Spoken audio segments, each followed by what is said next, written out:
recorded live at 4ZZZ Studios, Meanjin, Brisbane. On 102.1 FM. And broadcast across Australia on the Community Radio Network. You're listening to Zed Games. Zed Games brings you the best in gaming news, reviews, community and culture. Want to reach out? Share your hot take? Or do you just want to share your favourite game? Find us on socials at ZedGames AU.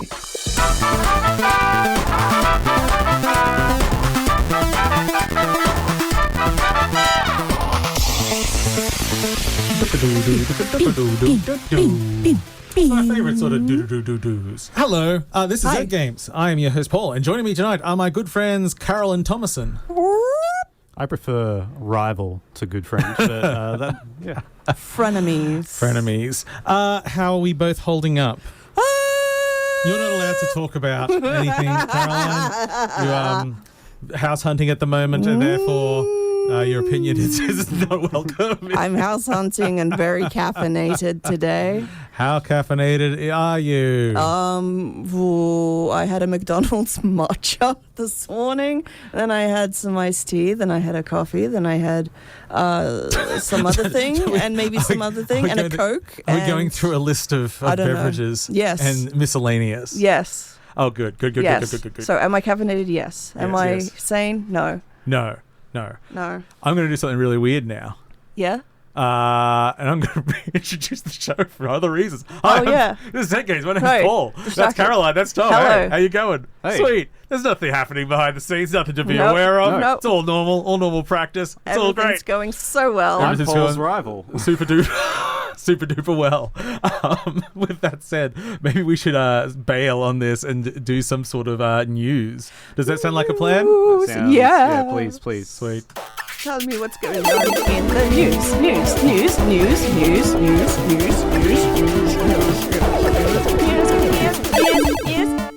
News. Okay, first up today, we have some news. Very short thing. ASUS hardware.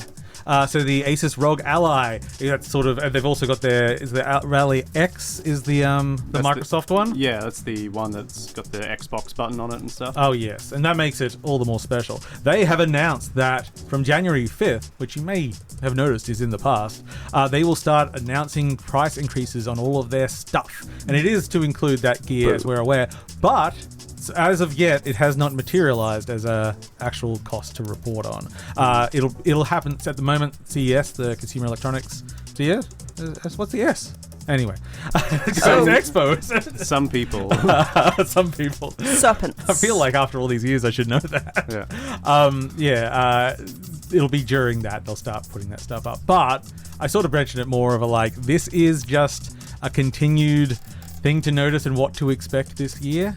I'm going to expect any hardware that was going to be announced this year is not going to be, and anything that does is going to be... Yeah, I'm not looking at hardware at the moment. So that rumoured super-powered next Xbox, the next box... I mean, they might do that anyway because it's supposed to be for, like, the crazies. Yeah. So maybe they just release, like, a $4,000 Xbox. Oh, and then you have to get a second job to afford it. Like, oh, no. Or you can... The people that Ones buy in the this past. don't work in the first place. yeah. Their money comes from other sources. So expecting that prices are going to skyrocket everywhere. At least anything that has, a GPU or RAM, which most things do.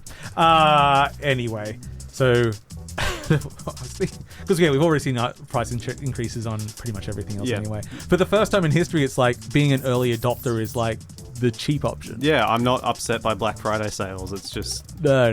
It's the equalizer. Like my Switch 2 will be worth more next year than it is now. Which is, yeah. Oh, I'm never going to be able to afford a Switch 2. Maybe not, but there's always theft. Yep. 5-finger discount. Yes, and that may have caused this. EBGames in New Zealand is extremely likely to close. It is currently, well, I'll read as the actual words are. Regrettably, we are writing to advise you, this was sent to all employees of the company, that we have commenced consultation with our New Zealand employees today regarding the proposal to close EBGames in New Zealand business, including all stores and distribution centre. Which is a shame. Like, I don't have any particular love for EB, but a brick and mortar game store is rarer and rarer these days. Yeah. And oddly enough, I was talking to the CFO of EBGames a couple of weeks ago. Oh, yeah. And we were talking about the business and just the amount of pivoting that they have to do to make it viable. They didn't mention anything about this. Yeah. But there is a reason that they constantly push the please subscribe. Do you want disc protection? Do you want to sign up to our EB Plus? You can buy trading cards for The thing slightly is, cheaper. trading you cards can actually is actually a buy pretty trading decent cards. source, but it's the IP licensing for merch because they make their own merch. Oh, right. And that's where That's a most big of the things overhead. are. Yeah, exactly. There's a lot of risk involved in that, but also games themselves don't make any money for those businesses. So anyway, enough of that. Sadly, Sega's Dave Rosen has passed. He passed on Christmas Day in LA. Who was Dave? He was one of the founders of Sega. He sort of post World War II, when they were starting sort of entertainment industries, eventually making coin-operated arcades and then bringing them back to America. And in some ways, helping reconcile culture between said nations. Maybe I'm making it a little bit grander than it needs to be there, but why not? The guy passed on. He was 95. I don't think anyone's too young on that one. I think he did a good run. Yeah. And I haven't read any scandals about him. So No. yeah. That's very impressive. It's very positive for something like that. Yeah. Speaking of something that did have a lot of scandals, Anthem will yeah, finally Anthem. be put to rest. Taken out back and So shot. you have until January 12th, which is probably January 13th our time. I haven't actually checked. And then Anthem servers will be closed forever. But apparently, if you have it like a downloadable copy, you can't download it anymore. So It's gone. people like Tom and I who have physical copies, I know what I'm doing for the next few days. Not playing Microwaving Anthem. the disc. Yeah, I got stuff to do. Yeah, I've got better games to play. Like I. It was The core gameplay of Anthem I quite liked, except I'm the last person you focus on for that sort of game because I don't like games with long legs and loot systems and live service options. Yeah. So it could never win me over no matter what it was. But flying around like Iron Man and shooting stuff felt pretty good. I'm sure it's someone's favorite game. Well, you got a couple of days left for someone. Enjoy while you can. Oh, what have I done there? My news disappeared. Do you have the news open, Tom? I sure do. Sweet. Wow, someone's and, with us. The last big news item is that Awesome Games Done Quick is currently on. You can go on to gamesdonequick.com. And I believe it's also streaming on Twitch. Yes, And- they stream on Twitch. On there it's just linking to Twitch anyway. Yeah. If you don't know What's the live right now? Oh, sorry. Oh yeah, we can have a look at that. What's live right now? You can Live right now. multitask. So Awesome Games Done Quick is generally a speedrunning event where you get to watch the best in the business of speedrunning video games, watching as they describe what they're doing, and it's pretty entertaining. It's all for charity. This year they are also doing an Awful Games Done Quick section where they are playing bad video games very quickly. Which is the only section I am focusing on entirely. So if you tune in right now, they are playing The Land Before Time Return to the Great Valley on the PS1. And who could resist? That's any percent. That's an estimated 20 minutes of finish time. Yeah, Wow. and I like discovering some of these awful games. I'll invalidate your aid. Yeah. I don't know if it's supposed to be invalidate. Probably not. Yeah. It's probably invalidate. There's probably alligators or something in it. Yeah, I gotta look it up. That looks wonderful. But yeah, so it's like usually a good event. And they do funding for charity through it. And it's fun. There's weird stuff. Speedrunning is probably like the only sort of esports thing that I enjoy because it's people that are passionate doing crazy things that Yeah. You can dedicate yourself to play Land Before Time on the PS1 enough to get the world's fastest time. You deserve a bit of celebration. I'm going to do Time Commando. Yeah, that's the one. That's a game that exists. Anyway, some game releases on January 8th, which is today. We have the final out of early access release of Cozy Caravan. That's on PC, Switch, and the Apple Arcade. That's a local game as well. January 10th, we'll see. Well, I'll start with the small one first. Spear, which it was weirdly just coming to Xbox Series X and S. It did already exist on PC, but you don't see something just coming to the Xbox console no PlayStation. regularly. Yeah, everything's an Xbox except for Spear. And of course, Pathologic 3 will drop on PC. If you don't know Pathologic, There's a third one? There is now. Yeah, in 2 Oh, wow. days. Yeah. And it's got the composer of Silent Hill doing music this time as well. Nice. But anyway, if you don't know Pathologic, this is going to sell a couple of thousand copies. Out of those, about 50 people will play it, and then 10 of the best essayists on the internet will write endless essays about this game because Pathologic is one of my favorite developers, and I can only play like half their games. It's just like a remake of like. No, it's not. It's looking like it's got the same story as. No. They all do to a degree. This is to not get too into the weeds. When they made Pathologic 2, they didn't have all the runs in it, and it was like however this pans out, we will either do that, and it didn't really pan out to get them in as DLC, so they extended that off to spin off a new game off it. So this is the Bachelor run. So yes, it will sound very much like the other Pathologics, game where you're stuck in a town with a plague, trying to fight it. But yes, it is still vastly different and everything. Okay. Yes. Everything I know about this game, I know from the H-Bomber guy video. Sometimes I listen to that to go to sleep. Yeah.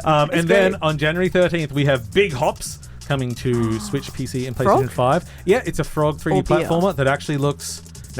actually looks kind of really neat. Some good tongue action. So using it as a grappling hook or using it as like sort of like the tentacles in the darkness to get around things.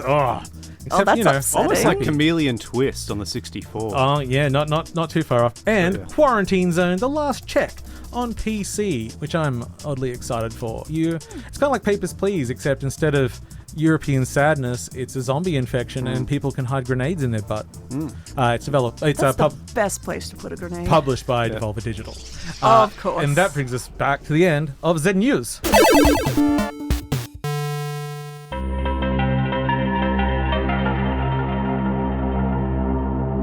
That was Igor Gritze, Agard, and Marina Thoric with Dusk from the upcoming game Replaced, which just got an announcement. I think that song was using the announcement trailer. I mean, a release date, which I believe was March 31st. I should have checked that. But anyway, Replaced is like that cool cinematic platformer that's like super 2D pixel-aid. Yeah, it was it came in after the last night, which is still in development for like 12 years now. I guess that game was Replaced. I think some of the devs actually moved over because the other guy was a bit fashy. That's a good reason to jump ship. Always a good reason. Yeah. If it's done well, I can have a fascist video game. That's what Disco Elysium's all full of. Just not like believing it. Okay, cool. This is Zed Games. I'm your host Paul. Joining me is Tom and Caroline. Howdy. Howdy who. And now we are going to have a little bit of a review from myself. Take my hand, Caroline. Let's do a dance. Don't do that so much. It's really weird. Finger snap, finger snap, finger snap. Oh! The headphones fell off. That was quite exciting. Yeah. I am going to be talking about Untitled Hand Game by Ottersea Studio, which is a local studio. This is a relatively simple game, and I'm kind of happy that I waited as long as I did to talk about it on the show, because they had a big update quite recently, and that is very good for it. So Untitled Hand Game is sort of just like a little physics-based arcade game where you are a hand. It comes down from the top of the screen, kind of like a claw machine. A claw. They will, at the very basics, there's a basket of stuff, and then hands will come in from the side, and they'll say, I want a baseball glove. And you pick out the baseball glove and you give it to the hand. This then complicates by, well, firstly, the containers change. You might be in a bath, you might be a zero gravity, all things that will affect the physics of it. Things get knocked out. If they get knocked out of the screen, you've got to sort of wait for them to get thrown back in, because there's a time limit on giving them the hand, so it becomes a bit of a juggling act, prioritizing. And then it might be my favorite part. Took me a while to get good at. There is some items have a little no symbol on them. Oh. And at first I thought, that's a bad version. I'm not supposed to give that to the hands. No, you're still supposed to give it to them. All it means is that there's secret hand off the screen that when you pick it up and try to give it to a hand, it'll try to slap it out of your hand. No. It's like, no. You will not give that baseball. And really, it was just like trying to learn to avoid this slapping hand. I'm like, this is really Can funny. you distract the slapping hand with a different no? Kind of. Well, because it can't go constantly. So you can sort of like get it to feign it out and then get past it, which is kind of funny. So it's all just hands on sticks coming in and out of the environment, which is it's cute. It's incredibly readable. My son loved watching it, and then he's like, "Oh, can I play Dad?" I'm like, well, this is pretty straightforward. Of course you'll be good at it. Oh, actually, the time limit bit tight for a 5-year-old. Thankfully, accessibility options, you can just make it those times longer, or you can turn it the other way and make it really, really intense. So there's a basic story mode, which is 8 levels long. And then you can go back, get better scores, change the difficulty on it. There's also an endless mode, which was part of what was added in the update, and a remixed mode, which changes all the levels up, adds a lot of more little difficulties and complications and scenario differences. And that's really where the base game did feel probably a bit too bare bones. Now, yeah, it's a fun little arcade puzzle game. Sort of like a very panicked version of Part-Time UFO, if you know that game. Yeah, which I love that game. But actually, probably what I would have really loved in the game, and there is one level that sort of does this, but the actual main menu is kind of the best part of the game. Everything in it is a physics object, and you move from screen to screen. You can grasp the title screen? So yeah, you can go over to the credits and grab like one of the developers' heads and just take it with you over to the options and over to the gameplay and just like throw it around and stuff. Emotional support head. Bring it with you everywhere. Yeah, because love that. Most of the game is just these single screen things, and when it starts venturing a bit further from that, that's when I'm like, oh, this has got some real ground for possibilities. So I'd like to see them either keep extending it or do another one. It's only a quite cheap game. It's $7.50 Australian. It is local, but also one of the best parts of the remix is they released a second soundtrack, which is all remixed. Cool. And I remember because I met them, I think at last Queensland Game Festival, and I, as I always do, I ask about the music. I'm like, this little, I'm not expecting you've done much with the music. Oh no, we've gone silly. It's like everything's got its own musical tracks. It's like, we've got this game's got, as I say, it's got 2 soundtracks, and both of them are not short, and the music is really quite involved and interesting. So it's quite the fan. I mean, if the game's like as kind of a simple premise as you say, like it makes sense to just go all out in one aspect of the game. Oh yeah, and there's like the objects you pick up, there's just little gags with them. You pick up a phone and it comes alive because you're holding a phone, and so it's like, okay, just little things like that. It's got some nice little touches, good attention to detail. It's solid. I played it on the Steam Deck and it ran perfectly fine, as you'd imagine it would. It's just a nice little game. Fun. It's not going to blow your mind, but it shows a really strong foundation as well. And even and actually, I don't want to spoil them all, but in the options where I went, there's some difficulty. There's a few things to adapt for accessibility, like instead of hold a button to hold an item, it's just tap and release and whatever. And then there's Aussie mode. Oh. And then it splits the game upside down. I had a feeling it might be. Yeah, so half the options are jokes and half of them are real. I love that. So that brings us to... I didn't actually use the full name of the game. The full name of the game is Untitled Hand Game, Titled Edition. And that brings us to the end. I like that. That tickles me. Awesome. Wah, wah, wah, wah. Give us a hand. Give us a hand. Give everybody a hand. And you did. Yay! Okay. Also, during that, we've had a few comments coming in on the lines. Oh my goodness. First up from Pez, we've got... I hope you're all doing well. I picked up a fantastic open-world indie movement shooter recently named Echo Point Nova, and it's surprisingly good. It's a weird combo between Titanfall 2 Haste and Tony Hawk. Now... That's a combo indeed. Oh, he's put it... one reason I'm also reading this out is thank you very much, Pez, because I've been wanting to play this and I forgot the name. So Nice. Right, save that one. Yeah. Echo Point Nova, let's go. Also, just the most underrated soundtrack, Deadly Premonition, pretty good. Man, if only Swery was actually as good as Deadly Premonition is. Yeah, he tricked us.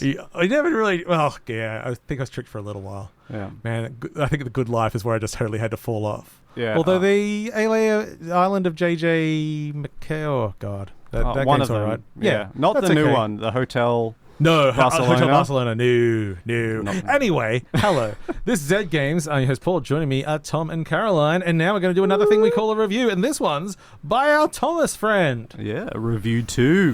Number 2, not like number 1. It's the second one. Number 2, something about a dump. Poo. Yeah, It's a different dump. Traditionally, number 2s are the dumps. Yes. So, I'm talking to you all about Kingdoms of the Dump. Yay! It is one of the unsung RPG successes from 2025. Released right at the end there. Doesn't have a huge fan base at the moment. It's a diamond in the rough. It was a Kickstarter success. Funded back in 2019. It's finally come out. And I think it takes RPG of the year for me. Ooh, Yeah, high praise. not that other Of this year or silly last French year? one. I like the one about I put about 40 minutes into about that trash. so far. It's all right. This game also has parries and stuff. Anyway, let me tell you about Kingdoms of the Dump. In the world known as the Lands of Phil, there are 5.5 kingdoms. Our protagonist, Dustin Binsley, a trash can with arms and legs and a sword, works as a squire in the Kingdom of Garbagia. And on his first day of duty, he oversleeps and isn't there to stop the kidnapping of his king. To protect his honor, Dustin Binsley ventures out into the Kingdom of Insectia to rescue his king from the brutal ant leader. But not is all that it seems. There are dark forces at play that seek to destroy all that is good. Can Dustin Binsley and his friends unite the 5.5 kingdoms and save the lands of Phil to regain his honor? I'd like to think so. Yeah, I hope so Believe too. in your dreams. Yeah, I believe You in can this little do trash it. can. He's adorable. He is a trash can, not a trash can't. Yes. They didn't use that. There's so many puns in this What? game. It's They got to should be have one there. hired You probably me. just didn't notice it. Yeah, Too just many. in like the massive glut of puns. So Kingdoms of the Dump is one of those throwback RPGs. So I'm talking like the 16-bit goodness of turn-based battles and lovely pixel art, taking very clear inspiration from games like Chrono Trigger and Final Fantasy VI and Secret of Mana. Yeah, I really love the art in it. It's perfect for that time period. But one reason that I think that there's a lot of games like this. Sea of Stars was a big one that came out recently, trying to be a new Chrono Trigger. Yeah. But I think what makes this one stand out is that the creators really get it. They get what makes an old RPG good. Like, they know how to make characters compelling, they know how to balance a good combat system, and they know when to avoid tropes and when to embrace them in a really satisfying way.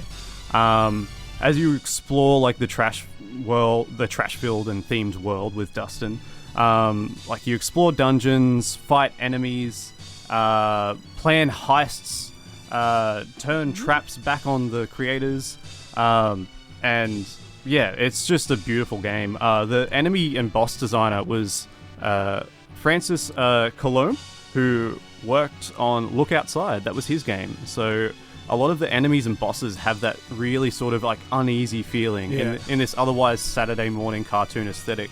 And I think that works in a way to make sure that the enemies feel threatening, and that there is real danger out there. It's not all just like puns and eating garbage. But there's plenty of that also. Yeah, like there's they get everything right. There's a rival character. So whilst you're the trash can, there's the snooty recycling bin, Sir Bluebin, who's like the son of a noble who looks down on you, and yeah, like the combat in the game is like it's fairly basic when you start. There's like some Super Mario RPG style like timed button presses for attacking and defending, some light elemental damage. But there's like a positional system with a grid where you do more damage up front, and certain spells that you have attack in different patterns. So like as you get more party members as the game goes on, you end up doing a lot of good combo moves where it's like this person sets up a water tile, and that means that Dustin's lightning strike does extra damage and all sorts of stuff. So it's really like it grows on you, like that battle system. And it's important to note, in my playthrough, I just went through the game and defeated each enemy that I saw. Didn't go back and grind in any areas, and each boss fight was winnable. It was a challenge. But yeah, no grinding was required. And I think that's very important. That's a wonderful thing to hear. Especially for an RPG, like an old school one. So what sort of time investment is? So I completed each of the characters' side quests at the end of the game. Like it opens up a bit, as a lot of those RPGs do, where you can revisit all these places from earlier in the game. So you can do that side. Could you do the side quest before the end, or is it just post content? It's mostly post content. There's a lot of good warnings of like, hey, we're about to go into the next bit. You can't go back until right at the end. So it signposts that really well because they know how frustrating that can be. Oh yeah. I think almost everyone's learned that lesson now. Yeah, almost. But you notice it when they don't. Oh god. So and the game works in like 4 acts. And one thing that I really like about it is the climax for each act isn't always just like you go into a dungeon, fight a thing at the end. It's there are, like I said, there are heists that you do on kingdoms. There's times where you're just trying to escape a pursuer for a long amount of time. There's something like an escape though. Is that still like mostly a scripted thing, or are there actually options to get away faster or slower? Oh, it's all scripted. It's just how the narrative plays out. How I was expecting. I mean, I wasn't expecting otherwise, but I thought I'd just ask anyway. But these guys, whilst they have a good appreciation for old fantasy RPGs and stuff, it feels like they've got a good knack for an exciting set piece. Like they've played a lot of Dungeons and Dragons or something, and they know what's going to be an interesting thing for the characters to do that isn't just fighting a monster. And I think that really stuck with me. And by the end of it, because you go through so much and you see these characters that start off as like timid or like naive or whatever, by the time I'm like reaching the final battle, like they're different characters. They've really grown and it doesn't feel forced. Like a lot of these RPGs, when you get to the end of it and they look at each other and they say, well, we truly are friends, right? We all... Actually, I never put you in the party. You were always just at camp and I never spoke to you once. Whereas like this one, like you can feel like the characters' connections a bit. Because there's times where they're forced to hang out with each other because the party splits, and then there's like a bit of like non-linear storytelling for a bit where it jumps between two different groups. And out of interest, how did you find Sea of Stars? I thought it was fine. That sounds just about right. I thought it was fine until I stopped playing, which is about halfway through. I didn't finish it. I know very few people that did. I mean, it looked very nice, but it didn't. But this grabbed you, in a much stronger way. Yeah, I think Sea of Stars left me wanting a lot more in terms of like characters and stuff, and they all felt pretty static from the get-go. Like you knew what they were about pretty much as soon as you met them, whereas these ones. Like, you know, you see them soften up and like ease into being part of the group, or you see them like the main character, like you believe that he's this hero by the end, where like, you know, earlier on he used to be like just a Chad at the beginning. Well, I mean, he fell asleep reading comic books the night before and missed his appointment. That's like Pokemon. Sort of like Pokemon, except unless Ash was related to Regicide, so, you know. Anyway, try Kingdoms of the Dump. It was really good. Just on PC at the moment? Yeah, just on PC. It was about 30 hours for me, 35 hours doing all the side content. And which is like a good length for an RPG, that sort of thing. Yeah. Anyway, check it out. Thanks, Tom. Kingdoms of the Dump.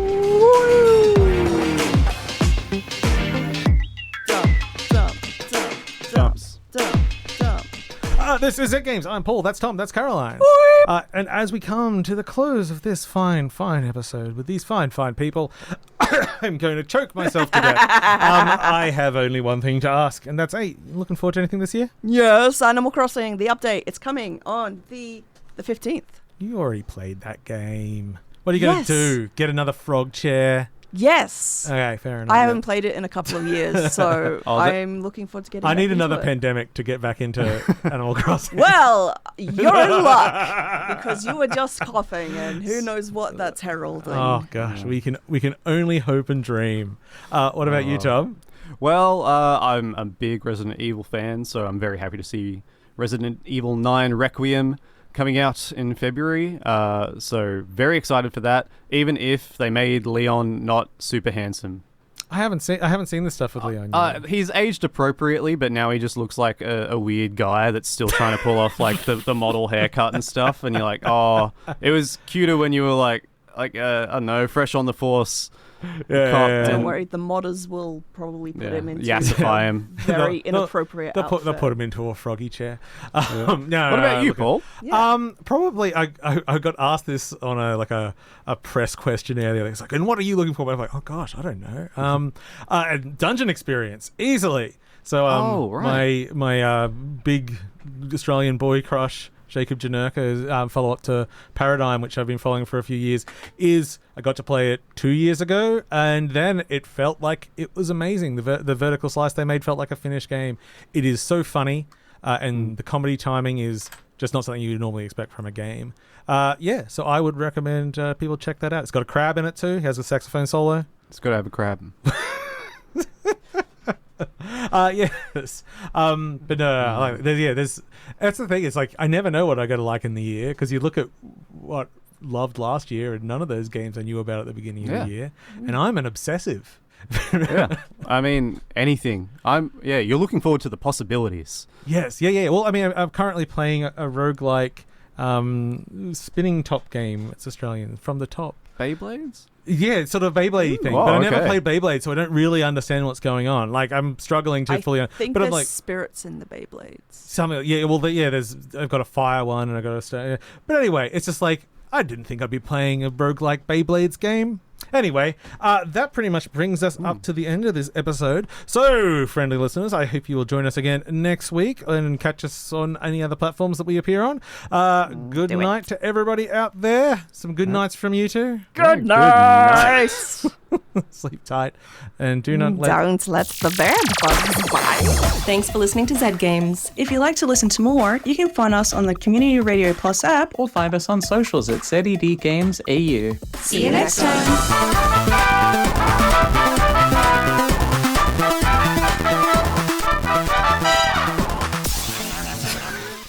They're nibbling on your toes. Oh God!